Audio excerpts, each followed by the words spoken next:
الحمد لله رب العالمين والصلاة والسلام على خاتم النبيين وعلى آله الطيبين وأصحابه المهديين وعلماء أمته المحققين وأولياء ملته الواسرين وعلينا معهم أجمعين. أما بعد فأعوذ بالله السميع العليم من الشيطان اللعين الرجيم. بسم الله الرحمن الرحيم. يا أيها الذين آمنوا كتب عليكم الصيام كما كتب على الذين من قبلكم لعلكم تتقون. صدق الله مولانا العظيم.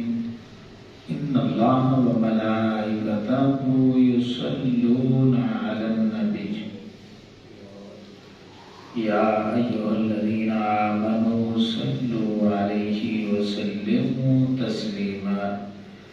اللهم صل على محمد وعلى آل محمد كما صليت على إبراهيم وعلى آل إبراهيم إنك حميد مجيد.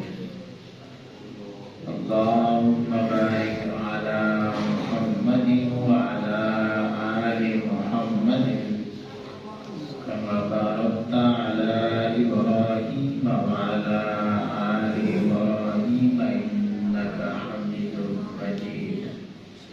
الصلاة والسلام عليك يا سيدي يا رسول الله وعلى آلك وأصحابك يا سيدي يا حبيب الله. الصلاة والسلام عليك يا سيدي يا رحمة للعالمين وعلى آلك وأصحابك يا سيدي يا خاتم المعصومين. رب اشرح لي صدري ويسر لي أمري واحلل عقدة من لساني يفقهوا قولي. اللهم نور قلوبنا بالقرآن وزين أخلاقنا بالقرآن ونجنا من النار بالقرآن وأدخلنا في الجنة بالقرآن. اللہ رب العزت کی حمد و ثنا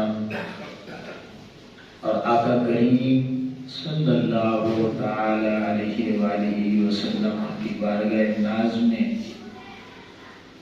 درود و سلام کا نذرانہ پیش کرنے کے بعد آپ تمامی احباب کو السلام علیکم ورحمۃ اللہ وبرکاتہ.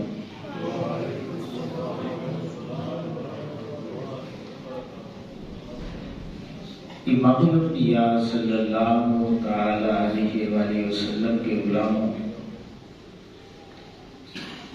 بحمد اللہ تعالی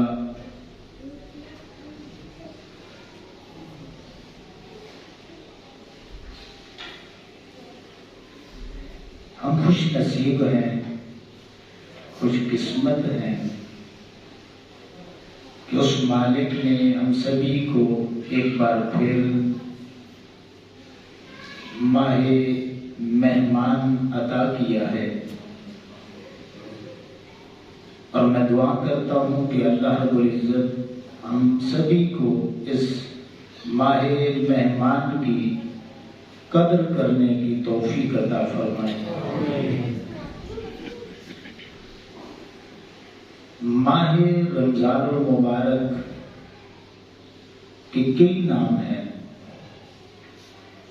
ان ناموں میں سے ایک نام ماہ مہمان بھی ہے، اور یہ قرآن سے ماخوذ کیا گیا ہے۔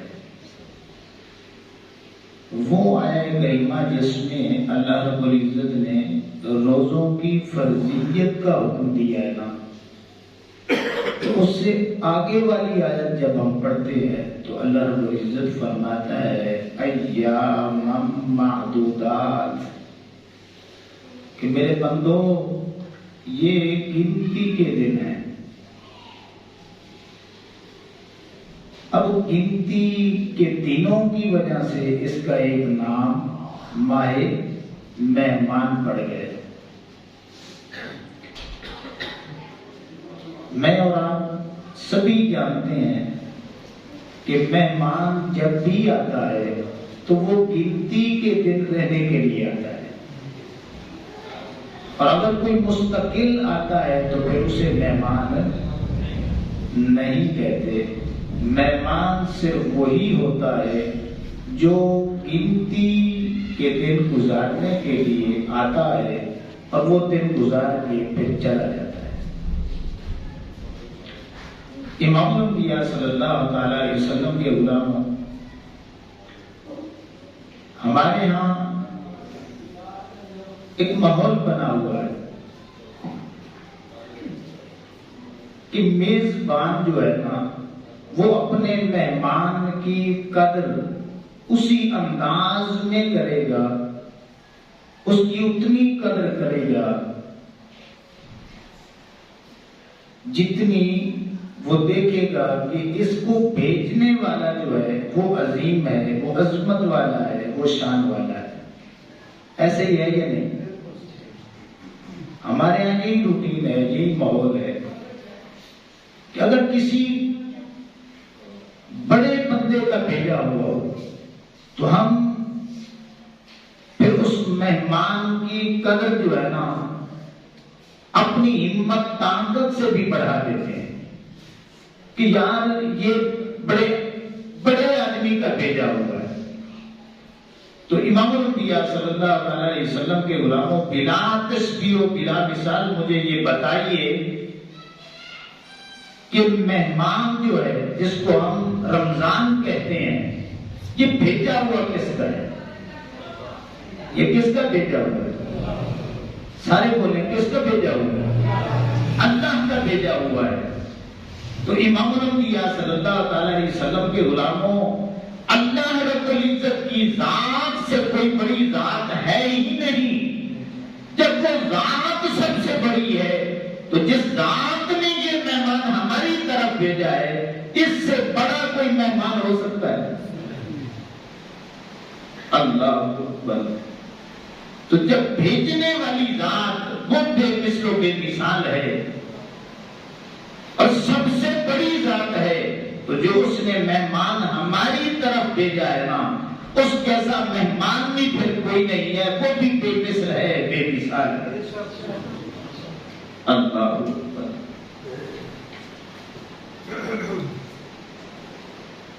پھر ہمارے یہاں کیا ہوتا ہے کہ مہمان کی ہم خدمت کرتے ہیں،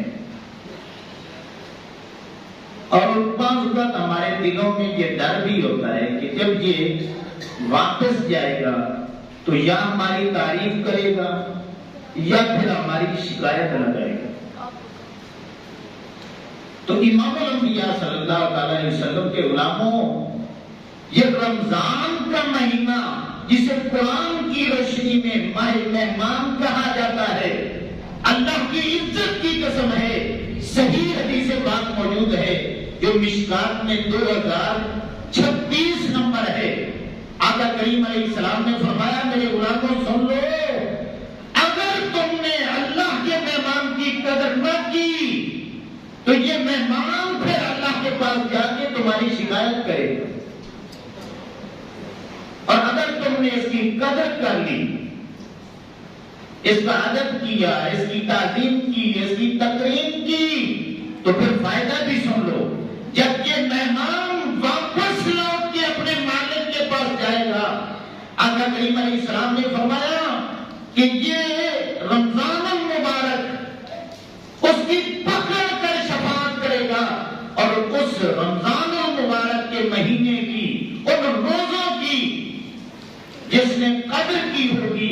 اللہ رب العزت اس کے حق میں شفاعت کو قبول فرما لے۔ اب حدیث پاک میں کیا ہوتا ہے؟ صحابہ بیان کرتے ہیں کہ آقا علیہ الصلوۃ والسلام نے فرمایا کہ جب مشکل وقت آئے گا، قیامت کا دن ہوگا، سورج اپنی گرمی برسا رہا ہوگا، زمین تانبے کی ہوگی، ماحول بھی تمہارے خلاف ہوگا، حالات تمہارے خلاف ہو چکے ہوں گے۔ اس سختی کے عالم میرے بندے، اگر تیرے کسی کے کام آنا ہے تو یہ ذہن میں رکھ لے، یا میرے حبیب نے کام آنا ہے، یا قرآن نے کام آنا ہے، یا رمضان نے کام آنا ہے۔ آقا علیہ السلام نے بھی شفاعت کرنی ہے، رمضان نے بھی شفاعت کرنی ہے، اور اللہ کے قرآن نے بھی شفاعت کرنی ہے۔ اب قرآن بولے گا، قرآن یہ کہے گا کہ اے مالک، میں نے تیرے اس بندے کو رات سونے سے منع کر دیا، اس نے میری بات کو مان لیا، اے مالک میری خاطر یہ اپنی نیندیں قربان کرتا رہا ہے، اے مالک آج میں نے اسے دوزخ میں نہیں جانے دینا، آج میں نے اسے اپنی سنگت میں جنت لے کے جانا۔ اللہ فرمائے گا کہ قرآن تو میری مخلوق نہیں ہے، تو میرا کلام ہے،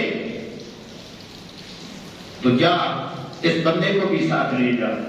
اب رمضان بولے گا، کہے گا کہ مالک اس بندے کو میں نے منع کیا کہ دن کو کچھ نہیں کھانا، یہ میرے کہنے پر اپنی نفسانی خواہشات کو اس نے چھوڑ دیا، کھانا پینا چھوڑ دیا، اور ہر گناہ سے اپنے آپ کو اس نے بچا کے رکھا۔ اے مالک اس نے میری خاطر بڑی قربانیاں دی ہیں، اے مالک آج میں بھی اکیلا جنت میں نہیں جاؤں گا، اس کو ساتھ لے کے جانا چاہتا ہوں۔ اللہ فرمائے گا رمضان تو بھی لے جا، قرآن تو بھی لے جا۔ تو اس مہمان کی اگر قدر کی ہوگی تو جب سارے چھوڑ جائیں گے نا، تو یہ مہمان قرآن اور رمضان ہمیں پکڑ کے پھر جنت کی طرف لے جائے گے۔ اللہ اکبر۔ تو امام الانبیاء صلی اللہ تعالی علیہ وسلم کے علماء، اب علماء نے لکھا ہے کہ اس رمضان کی سب سے بڑی قدر ہے کیا؟ سب سے بڑی قدر سب علماء نے لکھا ہے، کسی کا اختلاف نہیں ہے، جس نے بھی کلمہ پڑھا ہے، جس بھی مسلک سے تعلق رکھتا ہے، اللہ کی عزت کی قسم ہے، سبھی کا اتفاق ہے اس بات پہ کہ رمضان کی قدر یہ ہے کہ رمضان المبارک میں روزہ رکھا جائے، روزہ رکھا جائے، یہ رمضان المبارک کی قدر ہے۔ اللہ اکبر۔ اب ہم دیکھ لیں کہ ہم میں سے کتنے ہیں جو رمضان المبارک کی قدر کر رہے ہیں، روزہ رکھ رہے ہیں۔ اب رمضان المبارک کی قدر روزہ رکھ کے کرنی ہے، ٹھیک ہے نا؟ تو اب روزے کے کیا تقاضے ہیں، یہ سوال پیدا ہوتا ہے۔ ہم نے کیا سمجھ رکھا ہے کہ بس روزہ بھوکا پیاسا رہنے کا نام روزہ ہے، یہ نام نہیں ہے، یہ ذہن میں رکھ لو۔ بھوکا پیاسا رہنے سے روزے کا جو مقصود ہے کہ تقویٰ ملے گا۔ اگر ہم نے نماز نہیں پڑھی تو روزے کا کوئی فائدہ نہیں، اگر ہم نے صاحب نصاب ہو کے پھر زکات نہیں دی تو پھر اس روزے کا کوئی فائدہ نہیں ہے۔ حتیٰ کہ آقا کریم علیہ الصلوۃ والسلام کی ایک حدیث پاک ہے، یہ تو بڑی چیزیں ہیں، نماز بڑی چیز ہے، روزہ، زکات، حج، یہ تو فرائض میں ہے، چھوٹی چیزوں کی طرف آ جاؤ تو حدیث پاک میں آتا ہے، یہ بخاری شریف میں 1903 نمبر حدیث پاک ہے۔ حضرت ابو ہریرہ رضی اللہ تعالیٰ عنہ بیان کرتے ہیں کہ آقا کریم علیہ السلام نے فرمایا کہ من لم یدع قول الزور والعمل به، کہ میرے غلاموں سن لو، جو روزہ رکھ کے جھوٹ نہیں چھوڑتا اس کا کوئی جو روزہ رکھ کے وہ دھوکہ دینا نہیں چھوڑتا اس کا کوئی روزہ نہیں ہے۔ آقا علیہ الصلوۃ نے فرمایا فلیس للہ حاجۃ ان یدع شرابہ وطعامہ، اللہ رب العزت کو اس بندے کی پرواہ نہیں ہوتی جس نے روزہ تو رکھ لیا ہے لیکن جھوٹ نہیں چھوڑا، روزہ تو رکھ لیا ہے اور پھر اس نے دھوکہ دینا نہیں چھوڑا، روزہ تو اس نے رکھ لیا ہے لیکن اس نے ابھی تک گناہ کے کام نہیں چھوڑے، اس نے روزہ تو رکھ لیا ہے ابھی تک ملامت کرنی اس نے نہیں چھوڑی، اس نے روزہ تو رکھ لیا ہے ابھی تک اس نے اپنی آنکھوں کی حفاظت نہیں کی، اس نے روزہ تو رکھ لیا ہے ابھی تک اس نے اپنے کانوں کو گناہوں سے نہیں بچایا، اس نے روزہ تو رکھ لیا ہے ابھی تک اس نے اپنے اعضائے بدن کو گناہوں سے نہیں بچایا۔ اللہ کو کوئی پرواہ نہیں ہے ایسا بندہ بھوکا رہے یا پیاسا رہے۔ ابھی امام الانبیاء صلی اللہ علیہ وسلم کے غلاموں، مجھے ایک صاحب ملے، وہ مجھ سے پوچھنے لگے کہ قاری صاحب ایک بات بتائیں کہ کیا یہ کوئی حدیث ہے کہ جو جھوٹ بولتا ہے، جھوٹی قسمیں کھاتا ہے، اس کا روزہ نہیں ہوتا؟ میں نے کہا سچی حدیث ہے، بخاری شریف میں ہے، آقا علیہ السلام کا فرمان ہے، اس کا روزہ نہیں ہوگا۔ اب وہ مجھے کہنے لگا کہ میں کاروباری بنتا ہوں، تجارت کرتا ہوں، تو لین دین میں مجھے جھوٹ بھی بولنا پڑتا ہے، لین دین میں مجھے جھوٹی قسمیں بھی کھانی پڑتی ہیں، گاہک ایک گاہک جو ہے نا وہ چیز نہیں لیتا، ہمیں بڑھانی گھٹانی پڑتی ہے، تو اس کا مطلب ہے کہ پھر میں جو ہے نا وہ روزہ رکھنا چھوڑ دوں کیونکہ فائدہ نہیں ہے۔ اب میری بات بڑی توجہ سے سنیے، جب میں نے بتا دیا نا کہ واقعی آقا علیہ السلام کا فرمان ہے کہ جس نے جھوٹ بولا، جھوٹی قسمیں کھائیں، اس نے بدنگاہی کی اور اس نے ابھی تک گناہ کے کام نہیں چھوڑے، اس کا کوئی روزہ نہیں۔ تو اب اس کی سوچ دیکھیں، وہ کیا کہتا ہے کہ میں تاجر ہوں، تجارت کرتا ہوں، کاروباری بندہ ہوں، دکان پہ بیٹھتا ہوں، لین دین کرنا ہوتا ہے، جھوٹ بولنا پڑتا ہے، قسمیں اٹھانی پڑتی ہیں، تب جا کے گاہک ہمارا سودا لیتا ہے۔ تو اس کا مطلب یہ ہے کہ اگر روزہ نہیں ہے تو پھر فائدہ ہی نہیں، تو لہذا میں روزہ ہی نہیں رکھتا۔ میں نے کہا یار، کہتا کتنا جو ہے نا تو نادان بندہ ہے کہ تو جھوٹ کی خاطر روزہ چھوڑ رہا ہے، جھوٹی قسموں کی خاطر روزے کو چھوڑنا چاہتا ہے اور روزے کی خاطر جھوٹ نہیں چھوڑنا چاہتا۔ اپنے جھوٹ کو بچانے کے لیے تو روزہ چھوڑ رہا ہے، جھوٹی قسموں کے دفاع کے لیے تو روزے کو چھوڑ رہا ہے، اور روزے کی خاطر یار اللہ کی خاطر کہنے تو جھوٹ نہیں چھوڑ سکتا۔ تو جب میں نے یہ بات کی نا تو پھر اسے میری بات سمجھ آئی۔ میں نے کہا یار یہ بتا، اگر نا تو نے روزہ رکھ لیا نا تو ایک فائدہ تجھے پھر بھی ہو جائے گا۔ اس نے پھر پوچھا پھر فائدہ کیا ہوگا؟ میں نے کہا روزہ نہ رکھنے کا جو عذاب تیرے اوپر آنا ہے نا، ٹھیک ہے نا، کہ ہزاروں سال تمہیں جہنم میں چلنا ہے، اللہ کی عزت کی قسم ہے اگر روزہ رکھ کے تو گناہ کرتا رہے گا تو جو روزہ نہ رکھنے کا عذاب ہے، پھر بھی روزے کی یہ برکت ہے کہ تو بچ جائے گا اس عذاب سے۔ اب اس کی آنکھیں کھلی، وہ مجھے کہنے لگا کہ پھر میں ضرور روزہ رکھوں گا۔ اس حد تک ہم نفس کے شیطان کے چنگل میں پھنس چکے ہیں کہ اللہ کی خاطر ہم جھوٹ چھوڑنے کے لیے تیار نہیں ہیں، اللہ کی خاطر ہم گناہ چھوڑنے کے لیے تیار نہیں ہیں۔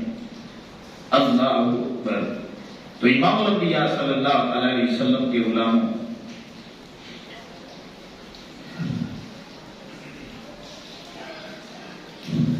اس کو ایک مثال سے سمجھے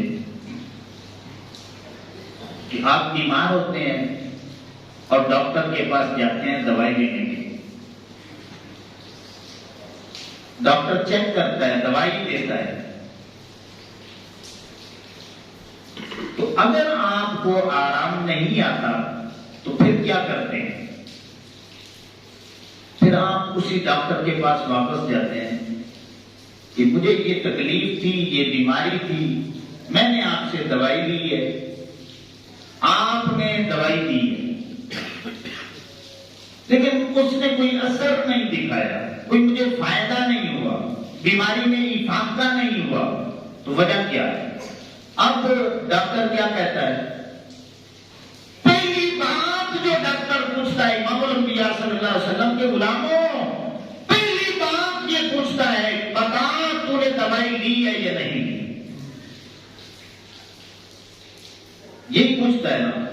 دوسری بات ڈاکٹر یہ پوچھتا ہے اگر دوائی لی ہے تو میری مرضی کے مطابق لی ہے یا اپنی مرضی کے مطابق لی ہے؟ یہی باتیں ہیں نا۔ پہلی بات بتا تو نے دوائی لی ہے یا نہیں لی؟ اگر وہ کہے کہ لی ہے، پھر دوسرا سوال ڈاکٹر یہ کرتا ہے کہ مجھے بتا تو نے جو میں نے طریقہ بتایا تھا اس کے مطابق لی ہے یا اپنی منمانی سے لی؟ تو پھر وہ اپنی جو صورتحال ہوتی ہے وہ بیان کرتا ہے۔ اب تیسرا سوال ڈاکٹر کرتا ہے بتا جو میں نے تجھے پرہیز بتائی تھی اس پہ عمل کیا یا نہیں؟ اور تجھے میری دوائی تب فائدہ دینا تھا، ایک تو دوائی بھی لینا تھی تمہیں، دوسری میری مرضی کے مطابق لینی تھی، اور جن چیزوں سے میں نے منع کیا تھا ان سے رکتا تو میری دوائی اثر کرتی۔ جب تمہیں عمل ہی نہیں کیا تو پھر میری دوائی نے اثر کیا کرنا تھا؟ تو امام الانبیاء صلی اللہ علیہ وسلم کے غلاموں، بلا تشبیہ و بلا مثال، اگر کوئی روزہ نہیں رکھتا اسے تقویٰ نہیں ملتا۔ جو روزہ رکھ لیتا ہے اور پھر اپنی منمانی کا روزہ رکھتا ہے، کیا مطلب کہ گناہ کے کاموں میں رہتا ہے، بدنگاہی کرتا ہے، گانے سنتا ہے، فلمیں دیکھتا ہے، ڈرامے کرتا ہے، بدنگاہی کرتا ہے، اور پھر ظلم و ستم کرتا ہے، زیادتیاں کرتا ہے، جھوٹ بولتا ہے، غیبت کرتا ہے، بہتان بازی کرتا ہے، الزام تراشی کرتا ہے، اور پھر بد زبانی بد کلامی پہ اتر آتا ہے، گالی گلوچ پہ اتر آتا ہے، تو جس طرح ڈاکٹر نے کہا تھا کہ تو نے میری مرضی کی دوائی لی ہوتی تو فائدہ کرتی، اللہ فرماتا ہے میرے بندے روزہ تو رکھ لیا ہے لیکن جن چیزوں سے میں نے منع کیا تھا تو نے اس کا لحاظ بھی نہیں رکھا، ان چیزوں سے تو رکا ہی نہیں ہے، تو پھر یہ دوائی جو ہے نا یہ کارگر ثابت نہیں ہونی۔ اگر روزہ بھی رکھ لیا ہے، سارے کام کر لیے ہیں، تو پھر تیسرا سوال یہ ہوتا ہے کہ جن کاموں کے کرنے سے میں نے منع کیا تھا ان سے منع ہوا ہے یا نہیں ہوا؟ اگر نہیں ہوا تو پھر بھی تجھے تقویٰ نہیں ملے گا، طہارت نہیں ملے گی، تیرا قلب و باطن پاک نہیں ہوگا۔ جب تک یہ تین کام نہیں کریں گے امام الانبیاء صلی اللہ علیہ وسلم کے غلاموں، روزہ بھی رکھیں اور روزے کے تقاضوں کو بھی پورا کریں اور پھر اپنے آپ کو گناہوں سے بھی بچائیں، تب امام الانبیاء صلی اللہ علیہ وسلم کے غلاموں تب جا کے کہیں آپ کو جو اللہ رب العزت اپنی قربت دینا چاہتا ہے، تقویٰ دینا چاہتا ہے، طہارت دینا چاہتا ہے، وہ آپ کو اور مجھے نصیب ہو۔ اس حدیث پاک کا یہ معنی ہے، یہ مفہوم ہے۔ اس لیے امام الانبیاء صلی اللہ علیہ وسلم کے غلاموں، روزہ فرض ہے۔ کیا ہے؟ سبھی بولے ایک دفعہ، روزہ فرض ہے۔ اور روزہ کس طرح فرض ہے؟ روزہ اسی طرح فرض ہے جس طرح نماز فرض ہے، روزہ اسی طرح فرض ہے جس طرح زکات فرض ہے، روزہ اسی طرح فرض ہے جس طرح حج فرض ہے، اور یہ اسلام کی بنیادیں ہیں، بنیادیں۔ اب جو مسلمان کلمہ پڑھ کے وہ روزہ نہیں رکھتا، اللہ کی عزت کی قسم ہے وہ اسلام کی بنیادیں کھوکھلی کرنے کے چکروں میں ہے۔ آپ میں سبھی عمارتیں بناتے ہیں، مکان بناتے ہیں، اور سارا عمارت کی بنیادوں پہ لگا دیتے ہیں کہ بنیادیں مضبوط ہوں گی تو عمارت مضبوط ہوگی۔ اب جو اسلام کی عمارت کھڑی ہونی تھی، آقا اسلام نے فرمایا، حضرت عبداللہ ابن عمر رضی اللہ تعالیٰ عنہ بیان کرتے ہیں کہ بنی الاسلام علی خمس، کہ اسلام کی بنیادیں پانچ ہیں۔ شہادت لا الہ الا اللہ وحدہ لا شریک لہ واشہد ان محمدا عبدہ ورسولہ، کہ اللہ کی گواہی دینا، آقا علیہ الصلوۃ کی رسالت کی گواہی ہے، وَإِقَامِ الصَّلَاةِ وَإِيتَاءِ الزَّکَاۃ، نماز کی ادائیگی کرنا، وقت پر پڑھنا اور زکات ادا کرنا، وَالْحَجِّ وَصَوْمَ رَمَضَانَ، آقا علیہ السلام نے فرمایا حج اور رمضان المبارک کے روزے رکھنا یہ بھی فرض ہے۔ اب قرآن مجید کو ایک طرف رکھیں تو آپ پڑھ کے دیکھ لیں، نماز کو اللہ رب العزت نے بار بار حکم دیا کہ یہ فرض ہے۔ روزے کا آپ پڑھ کے دیکھ لیں، قرآن مجید میں اللہ نے الگ سے حکم دیا یہ تم پر فرض ہے۔ زکات کا اللہ رب العزت نے الگ حکم دیا کہ یہ بھی فرض ہے صاحب نصاب پہ، اور اللہ رب العزت نے حج کا الگ حکم دیا کہ یہ بھی تم پہ فرض ہے صاحب استطاعت پر۔ تو آقا علیہ الصلوۃ والسلام نے ان ساری چیزوں کو ایک ہی حدیث پاک میں جمع کر کے اپنی امت کو پیغام دے دیا کہ اے میری امت، اسلام کی بنیادیں اگر مضبوط کرنی ہے، جہاں سے یہ عمارت مضبوط ہوگی وہ کوئی اور چیزیں نہیں ہے، وہ نماز ہے، روزہ ہے، وہ زکات ہے، وہ حج ہے۔ اور المیہ یہ ہے، افسوس کی بات یہ ہے کہ آقا علیہ السلام کی محبت کے نعرے لگانے والے، کہ آقا علیہ السلام کی ذات پہ ہماری جانیں بھی قربان ہیں، یہ نعرے ہم لگاتے ہیں۔ اور جان کیا قربان کرنی ہے، مدینے سے آواز آتی ہے میرے غلام، اور جان قربان کرنے کی جب باری آئے گی دیکھا جائے گا، اب بتا، اور میں نے تمہیں نماز دی تھی اور میری نماز کو تم نے قبول کیا یا نہیں کیا؟ اور نماز میری آنکھوں کی ٹھنڈک ہے، تم نے اس نماز کو چھوڑ دیا۔ روزہ میرے رب کی رضا دیتا ہے، قربت دیتا ہے، تم نے اس روزے کو چھوڑ دیا۔ اور یہ جو اللہ کا حق ہے مال میں، اس کو زکات کہتے ہیں، اور جس مالک نے تجھے سب کچھ دیا تھا اس نے مانگا کہ یار 2.5% دے دے، اور اللہ نے تو اتنی کرم نوازی کی کہ تجھے دنیا کی ہر نعمت دے دی، جب رب کے نام پہ دینے کی باری آئی وہ بھی سال کے بعد صرف 2.5%، تو پھر تو بہانے بنانے لگا۔ اللہ فرماتا ہے میرے بندے، اس سال نہیں، عمر میں صرف ایک بار صاحب استطاعت پر میں نے حج فرض قرار دیا۔ میرے بندے اب بھی تو بہانے بناتا ہے کہ میری بچیوں کی، میرے بچوں کی شادیاں ہو جائیں تو پھر میں حج پہ جاؤں گا۔ یہ بہانے نہیں چلیں گے، اللہ کی عزت کی قسم ہے نہیں چلیں گے۔ اللہ رب العزت کا کلام جو ہے یہ حتمی اللہ کے فیصلے ہیں۔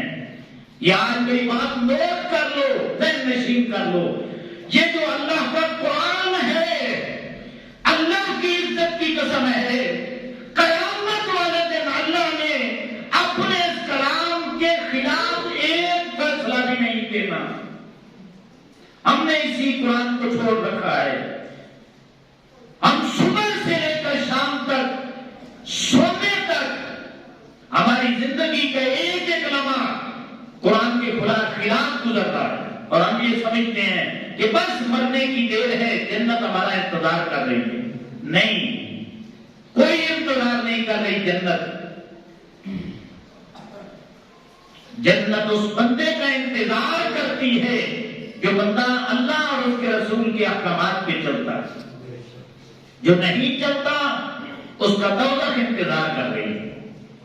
اور یہ میری بات نہیں ہے، آقا کریم علیہ السلام کا فرمان ہے بخاری شریف میں، وہ بھی سن لیں۔ آقا علیہ السلام نے فرمایا کہ کل امتی یدخلون الجنت الا من ابا، کہ میرے غلاموں میرا ہر امتی جنت جائے گا. اب بڑی توجہ طرف یہ حدیث بات سننے والی. کل امتی یدخلون الجنت الا من ابا. آقا علیہ السلام نے فرمایا میرا ہر امتی جنت جائے گا مگر وہ نہیں جائے گا جس نے میرا انکار کیا. اب بڑی عجیب بات ہے. آقا علیہ السلام فرمایا میرا ہر امتی جنت جائے گا تو اس کا کیا مطلب ہے کہ وہ کلمہ بھی پڑھ رہا ہو لیکن وہ نہیں جائے گا الا من ابا جس نے میرا انکار کیا. اب جو اقرار کر رہا ہے وہ انکار کیسے کرے گا؟ بڑی توجہ سے میری بات سنیں. جو اقرار کر رہا ہے کلمہ پڑھ رہا ہے تو پھر وہ انکار کیسے کرے گا؟ آقا علیہ السلام نے فرمایا قال من اطاعنی دخل الجنہ ومن عصانی فقد ابا. اقرار اور انکار صرف زبان سے نہیں ہوتا. اقرار اور انکار جو ہے وہ عمل سے بھی ہوتا ہے. جس نے میری اطاعت کی ہوگی میرے فرمان کے مطابق نمازیں پڑھی ہوں گی میرے فرمان کے مطابق میری اطاعت میں روزے رکھے ہوں گے زکاتیں دی ہوں گی حج کیے ہوں گے اعمال صالحہ کیے ہوں گے. آقا علیہ السلام نے فرمایا اس نے میری اطاعت کی وہ جنت جائے گا. ومن عصانی فقد ابا. جو نمازی نہیں ہوگا جو روزے نہیں رکھے گا جو صاحب نصابوں کے زکات نہیں دے گا جو صاحب استطاعتوں کے حج نہیں ادا کرے گا یہ میری بات نہیں اللہ کے رسول کی حدیث ہے. اس نے میرا انکار کیا ہے وہ جنت نہیں جائے گا. عمل سے بھی انکار ہوتا ہے عمل سے بھی.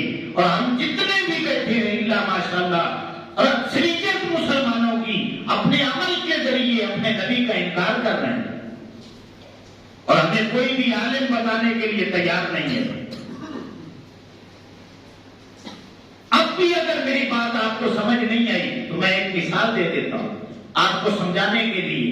ایمان کے ساتھ اپنے دل سے فیصلہ لینا ہے. آپ کے اندر جو مفتی بیٹھا ہے وہ فتوے بڑے سونے دیتا ہے اس سے بھی فتوا لے لینا. آپ اپنے بیٹے کو کہیں کہ میرا بیٹا مجھے پیاس لگی ہے جلدی جلدی پانی لے کے آؤ. مجھے پیاس لگی ہے پانی لے کے آؤ. اور آپ کا بیٹا آپ کو آگے سے یہ جواب دے کہ ابا جی میں آپ کو ابا جی مانتا ہوں پانی نہیں لے کے آؤں گا. ایک بار نہیں 5 بار جواب دے. آپ ایک بار کہیں صرف پانی لے کے آؤ آگے وہ 5 بار انکار کر دے میں نے پانی نہیں لے کے آنا پانی نہیں لے کے آنا ابا جی مانتا ہوں پانی نہیں پلاؤں گا پانی نہیں لے کے آؤں گا. ایمان سے بتائیں آپ اپنے بیٹے پہ خوش ہوں گے یا ناراض ہوں گے؟ ناراض ہوں گے. تو امام الانبیاء صلی اللہ علیہ وسلم کے علماء بلا تشبیہ و بلا مثال اللہ رب العزت کی آواز ایک دن میں 5 بار مسجد کی میناروں سے یہ گونجتی ہے اللہ اکبر اللہ اکبر. میرے بندو اپنے کام چھوڑ دو میرا بلاوا آ گیا ہے اب میری بارگاہ میں آ جاؤ. تو جب بندہ نماز کے لیے نہیں آتا وہ 5 بار اپنے عمل کے ذریعے اپنے رب کا بھی انکار کر رہا ہوتا ہے اپنے رسول کا بھی انکار کر رہا ہوتا ہے. اور پھر ایک دن میں 5 بار نمازیں نہ پڑھ کے رب رسول کا عملی انکار کر کے ہم پھر اپنے دل کو سمجھ لیتے ہیں اپنے آپ کو تسلیاں دیتے ہیں کہ بس مرنے کی دیر ہے جنت ہمارے انتظار میں. اس دھوکے سے نکل آئے. یہ شیطان کا دھوکہ ہو سکتا ہے یا نفس کا دھوکہ ہو سکتا ہے. یہ اللہ کا کلام نہیں ہو سکتا. آقا کریم علیہ السلام کا فرمان ہی نہیں ہو سکتا. قربان جائیے آقا علیہ السلام کی ذات پہ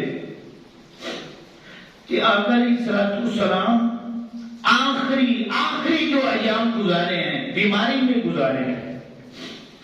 بخار اتنی شدت کا ہے وجود میں کہ صحابہ بیان کرتے ہیں کہ ہم باری باری آتے آقا علیہ الصلوۃ والسلام کی خیریت معلوم کرنے کے. آقا علیہ الصلوۃ والسلام اتنی نقاہت آ چکی تھی وجود میں، اتنی کمزوری آ چکی تھی، اتنا بدن کمزور ہو چکا تھا کہ بولنا مشکل تھا. لڑکھڑاتی ہوئی زبان سے آقا علیہ الصلوۃ والسلام ان کو اپنی خیریت بتاتے.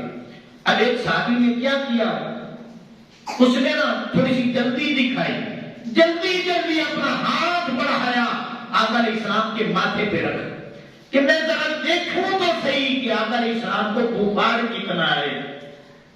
اب جب ہاتھ لگایا، حدیثوں میں موجود ہے، ایسے لگایا فوراً پیچھے کر لیا.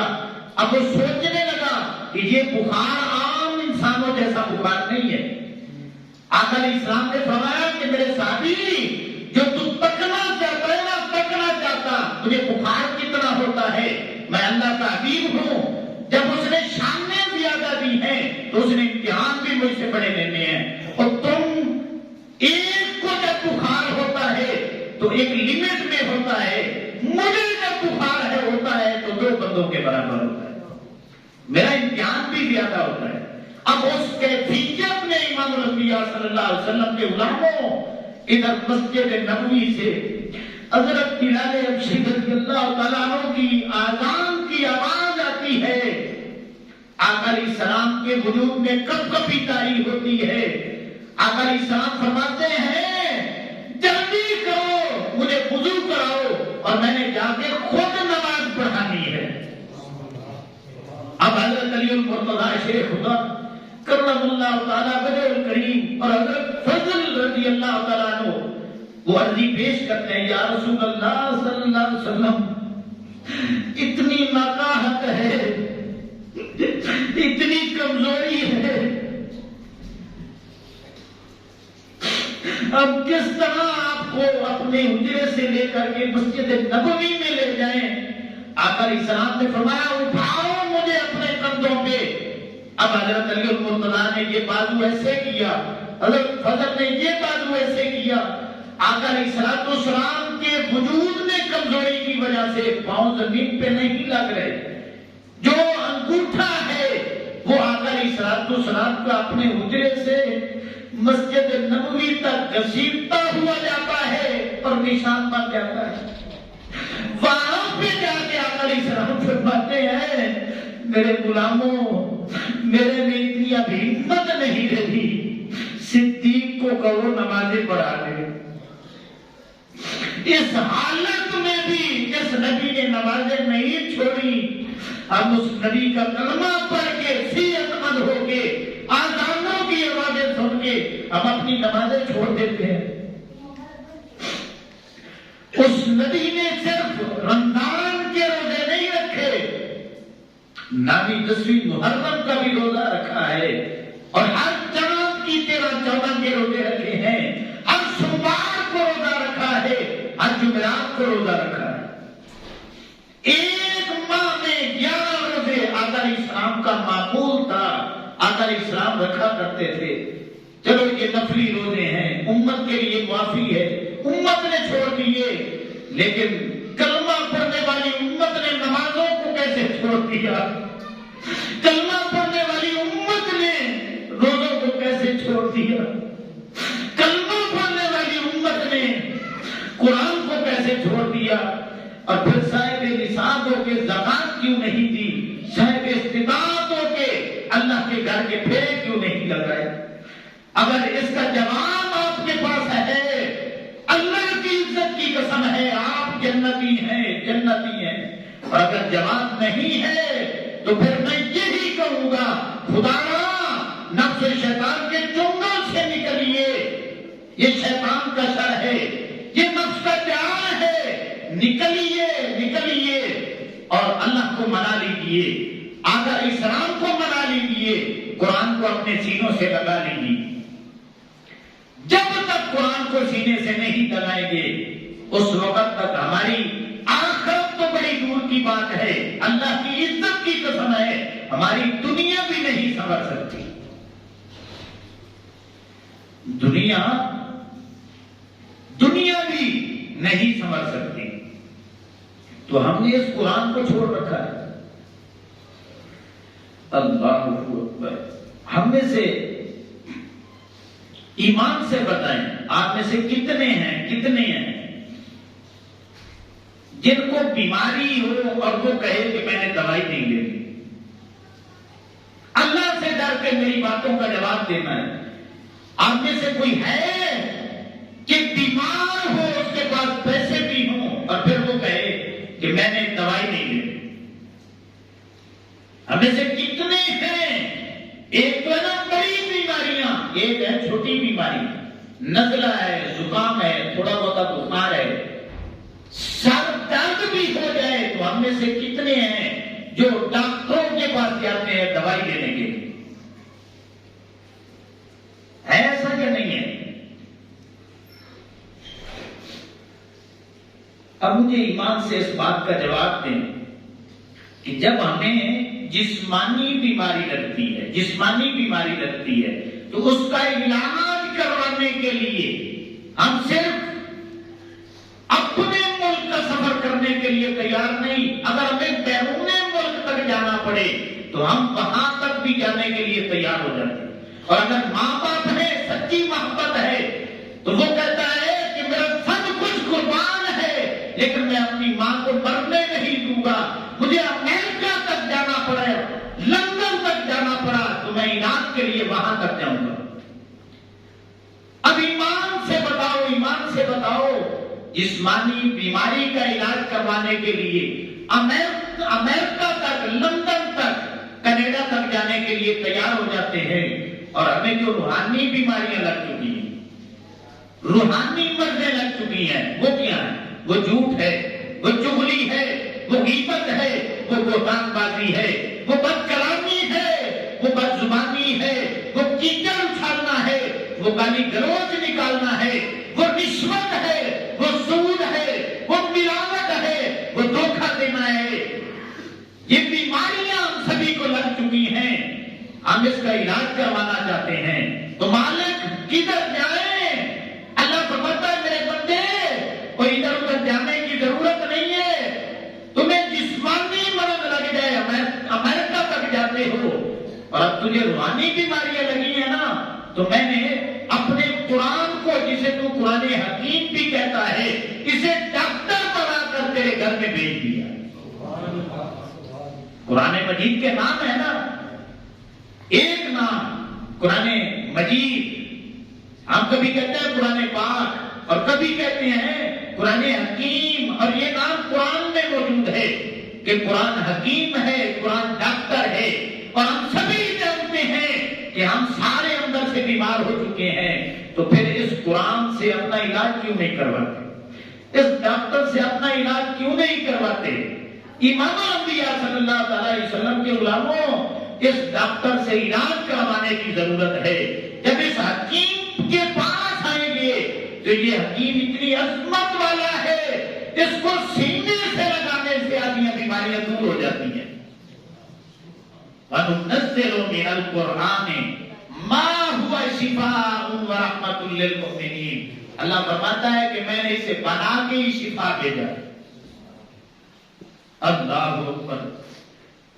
حضرت اکرمہ رضی اللہ تعالیٰ عنہ, آپ کو پتا ہے کہ یہ ابو جہل کا بیٹا ہے. اس نے آقا کریم علیہ السلام کا جب کلمہ پڑھ لیا تو روتا تھا کہ ایک تو ابا جی نے کلمہ نہیں پڑھا, اور زیادہ روتا تھا کہ کلمہ پڑھنے میں نے دیر بڑی کر دی. اب حدیث کی کتابوں میں موجود ہے, جب کوئی نیک عمل کرنے کی باری آتی, حضرت اکرمہ رضی اللہ تعالیٰ عنہ قرآن کو اٹھاتے, ایسے سینے سے لگاتے, روتے رہتے اور فرماتے کہ تو حق ہے, تو سچ ہے, اور تیری میری ملاقات بڑی دیر کے بعد ہوئی ہے, کاش تھوڑی دیر پہلے ملاقات ہو جاتی.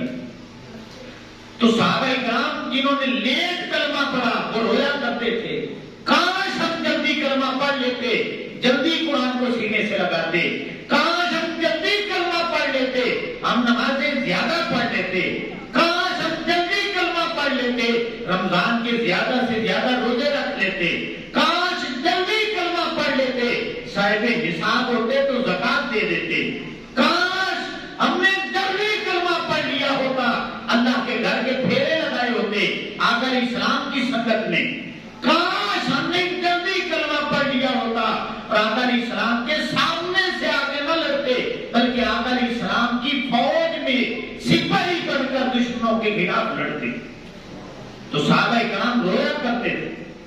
تو امام الانبیاء صلی اللہ علیہ وسلم کے غلاموں، آج صورتحال یہ ہو چکی ہے کہ ان سبھی باتوں کو ہم میں سے ہر بندہ جانتا ہے، لیکن جوں تک نہیں ہوتی، کوئی حرکت نہیں ہوتی۔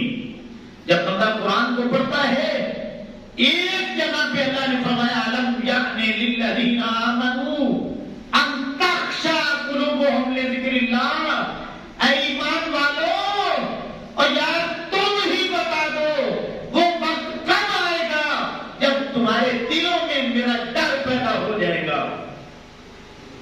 تم ہی بتا دو، چلو میں نے بات تمہارے اوپر چھوڑ دی اور میں مالک ہو کر جب سے تم نے میرا اقرار کیا ہے اور پھر گناہوں کی طرف راغب ہو، میں مالک ہو کر تمہارا انتظار کر رہا ہوں، میرا بندہ آئے گا، معافی مانگے گا، میں صلح کر لوں گا، میرے بندے أَلَمْ يَأْنِ لِلَّذِينَ آمَنُوا، اور کلمہ بھی تم نے پڑھا ہے اور وعدے تو بڑے زیادہ کیے ہیں تم نے، أَن تَخْشَعَ قُلُوبُهُمْ لِذِكْرِ اللَّهِ، وہ دن کب آئے گا تو بتا دے جب تیرے دلوں میں مجھے اللہ کا خوف آ جائے گا، اللہ کا ڈر آ جائے گا۔ تو امام الانبیاء صلی اللہ علیہ وسلم کے غلاموں، اب فرشتوں نے نہیں اترنا، یہ ذہن میں رکھ لیں، اب کسی نبی نے نہیں آنا، اب قیامت تک اس قرآن نے ہمیں ہدایت دینی ہے جس قرآن کو ہم نے پشت کے پیچھے ڈال رکھا ہے، اور اب ہمیں ہدایت کی ضرورت ہی نہیں ہے کسی نبی کی۔ کیوں؟ اس لیے کہ اللہ رب العزت نے امام الانبیاء صلی اللہ علیہ وسلم کو ختم نبوت کا تاج پہنا کے ساری روشنیوں کا منبع بنا کے ہماری طرف بھیج دیا ہے۔ تو اب روشنی قرآن سے ملے گی، اب روشنی آقا علیہ السلام کے فرمان سے ملے گی، آقا علیہ السلام کی اطاعت کرنے سے ہمیں روشنی ملے گی۔ تو انشاءاللہ جب اس انداز میں ہمارا جینا، ہمارا مرنا، ہمارا اٹھنا، ہمارا لیٹنا، ہماری گفتگو، ہمارا لین دین ہو جائے گا تو پھر تمہیں جنت کا انتظار کرنے کی ضرورت نہیں ہے، جنت میرا اور آپ کا انتظار کر رہی ہے۔ تو اس لیے امام الانبیاء صلی اللہ علیہ وسلم کے غلاموں، یہ غفلت کی پٹیاں اتار دو، سچی توبہ کرو اور اپنا رخ اللہ کی طرف کر لو، قرآن کی طرف کر لو، سونے محبوب محمد عربی صلی اللہ علیہ وسلم کی طرف کر لو۔ اللہ رب العزت مجھے آپ کو سبھی کو عمل کی توفیق عطا فرمائے۔ وما علینا الا